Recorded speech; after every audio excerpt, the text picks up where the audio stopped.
Today, I will show you the way of the Kungfu tank.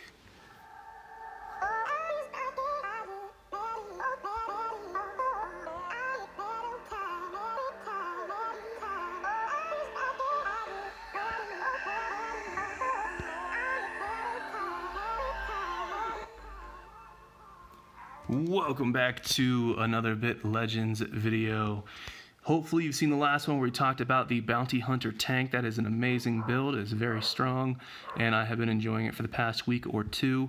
But I think it's time. I got to test something out. I got to make a new video for you boys. Right now, all this that I'm talking about is theory. I'm planning on switching to this build in the next 1 or 2 days, and I'll tell you all about it, and I'll show you plenty of content from it. So there's two versions of this build. There is the passive version and the active version. Passive version means you don't want to press the buttons. It means you want to just put it on autopilot, run it, and there you go. Easy peasy, no complaints. There is an active version that has a slight little change, not a big deal, but the value is definitely there, and I'll show you both of them. Here, I went and I added up all the bonuses for the entire build, so you are getting a massive 20% damage reduction.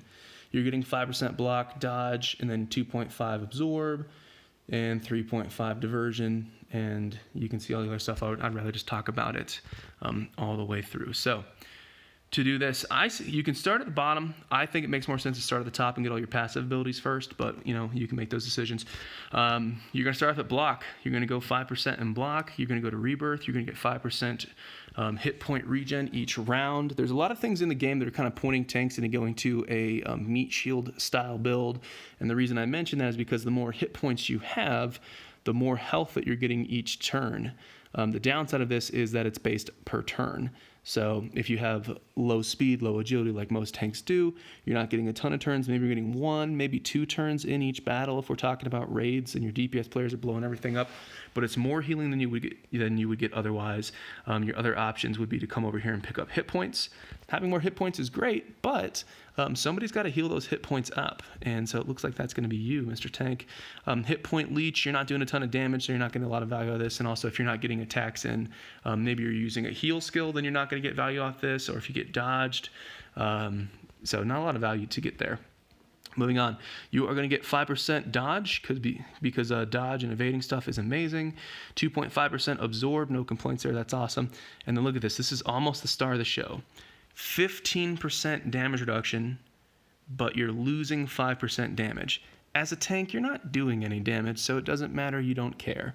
There is a chance that the 5% might reduce your pet proc output, but it's not really noticeable, and you're actually getting half of this back. I'll show you what I'm talking about. But 15% damage reduction just from this. It's all passive. No, I don't really like the idea of the flash grenades ability. Autopilot won't use it, and it's just, I don't like it. Yeah, you can read it for yourself. I don't like it. I did go and compare the differences from going from Bounty Hunter to Kung Fu Master. Here you're going to get a lot more bonuses. So 50% more damage reduction. You're losing 5 block. You're getting a little bit more diversion. Absorb stays the same, and everything else pretty standard. You are going to get a lot of SP if you're doing Bounty Hunter, and Bounty Hunter will shine if they come out with really cool tank weapons that have really cool skills. Those aren't in the game right now. Those don't exist, and you're not getting a lot of attacks off anyways because DPS are just going ham, popping off and killing everything. So it doesn't really matter if you have a lot of SP. And the goal of the game is to try to autopilot stuff, and autopilot doesn't use your ultimate abilities, so there's less worry about that. We're dropping down here to Pilgrimage. So starting us off, we are going to get 2.5% hit points and 2.5% damage. So this is going to reduce the amount of damage percentage that you lost in the other talent. You are going to go and get 5% damage reduction with Barrier. Then you're going to get 5% shields per each round. So not only are you getting 5% health each turn, you're also getting 5% shielding each turn. That might actually make it valuable for you to want to get a little bit of agility on your character, getting more turns in there. Up to you, you'll figure it out. You're going to need 10 more points to jump up to Phantom, so you're going to go 9 points in healing effect. That's heals that you deal. So 9 points in there, 9% is healing. I don't know if that's going to help your pet proc. It's going to be hard to test that, but it might not. We'll figure it out. And then over here, I almost said satisfaction. Sanctification, when you're healing yourself, other allies will be healed 15% of self-healing. So let's take a look at that for a second. You are getting 5% health per round. If that regen counts as a self-heal, that means that 15% of that should be going to your allies. And then possibly if kindness boosts your healing effect, you're getting 9% more on that. So it sounds like nothing, but this might actually just be enough to keep your DPS players healthy and topped up. It's possible. We'll have to see. We'll test it. I'll report back and let you know how it is. But that would be kind of cool. You might think that, well, 15% of something small is really, really tiny. But if you have 1,000 stamina, which I do, I've actually got like 1,100 or 1,200 stamina. Stamina times 10 is your hit points, so that is 10,000 hit points. So 5% of that, what would that be? So that'd be 10, like 500. What's 15% of 500? So what, you're 75? Is that everybody's getting 75 possibly each turn? I don't know. Math is hard. But there is a chance that this is just enough to keep everybody topped up. And if all your DPS players are full health, then that means they will not use heal skills. The autopilot won't use heal skills. Right now, if your DPS characters have a DPS weapon with one heal or shielding ability on it, they will use it. Specifically, they'll use the healing even if they're missing 1 hit point or 50 hit points instead of using a damage ability.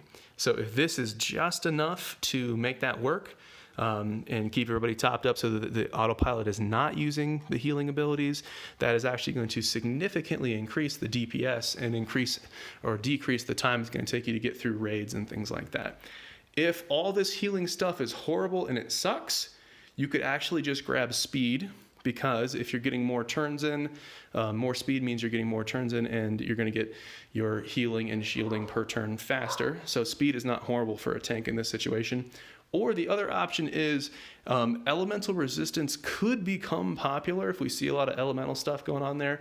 I haven't really seen any need for this at the moment, but maybe the meta will change and we'll start to like elemental resistance a lot more. Because 10% there, that might be significant, but we don't really know how the combat math works out yet, and we're really working on trying to figure that out.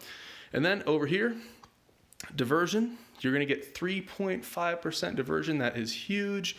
And the only difference from the passive version of the Kungfu tank for the active version of the Kungfu tank is if you look down at emergency shield, if you look at that beautiful thing, oh my goodness. Once each battle, the SP cost is 0, so even though Bounty Hunter gets a ton of SP, it doesn't matter because this is 0, even better. 30% shielding to all allies. That is huge. That is massive. That could save your team. We're not seeing a lot of sources of shielding right now. And it's going to be this. So if you're manualing, you can pop this every single fight, and that's probably going to keep your team nice and healthy, and those little random one-shots are going to be a lot less. So the attack random or the attack weakest that's hitting your DPS characters, that's going to be less of a worry, and this might be enough to keep everybody nice and happy. But if you want this, the active version is the emergency shield, you're just going to have to give up 1.5% damage reduction, and you're going to have to take strength and physique down to 9 out of 10. So 1.5% damage reduction is significant, but I think the value that you're going to see in emergency shield is there. If your character and your team is so strong that you're autoing everything all the time, then you wouldn't really have to worry about it, and that is the passive Kungfu tank. Whew, there you go, that's a lot. Next up is the Bounty Hunter DPS build. It is probably the most exciting thing in the game. Oh my goodness, popping off. You just go ham constantly every single fight. It's amazing. Whether it's active, whether it's passive, you just blow stuff up. So these are the tank builds. I'm still trying to crunch and see if there's an NG build I like. There is an NG support build, but I just don't think it's necessary.